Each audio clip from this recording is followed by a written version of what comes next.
Sophia Achamoth was lured into the abyss. Through union with the darkness, she gave birth to a son. Left to his own contrivances, Yaldabaoth, the son of chaos, became the creator of the physical part of the world. He produced out of his own being 6 planetary spirits, which he called his sons. The son of chaos created man, a vast soulless creature which crawled about through the ooze of the lower elements, bearing witness to the chaos that conceived it. Yaldabaoth was not a sufficiently exalted spirit, and he could not create life.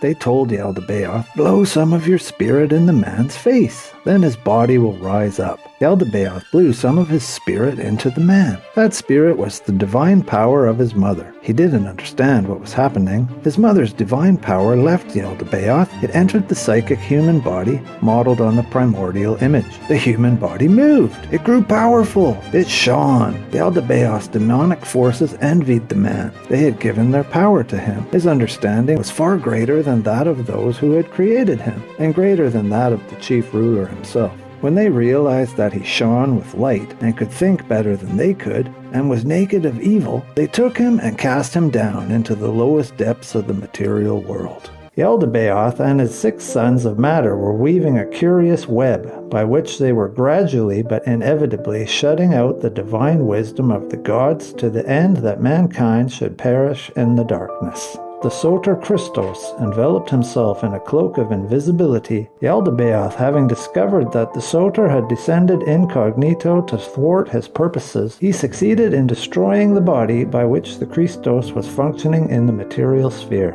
After they bound him with many restraints, they nailed him to the cross, and they fastened him with 4 nails of brass. The veil of his temple he tore with his hands. There was a trembling that overcame the chaos of the earth, for the souls that were in the sleep below were released, and they arose. They walked about boldly, having shed jealousy of ignorance and unlearnedness beside the dead tombs, having put on the new human, having come to know that perfect blessed one of the eternal and incomprehensible Father and the infinite light, which is I. I came down to the world of mortals on account of the Spirit. I put on Jesus. I came, and I delivered. I ascended and entered my light, and I hid myself in every one, and revealed myself within them. The archons loved me, for in that place I clothed myself as the son of the archgenitor, and among the angels I revealed myself in their likeness, and among the powers as if I were one of them, but among the sons of man as if I were a son of man, even though I am father of everyone. I hid myself within them all, until I revealed myself among my members, and until I gathered together all my fellow brethren within my eternal kingdom. And I proclaimed to them the ineffable 5 seals, in order that I might abide in them, and they also might abide in me.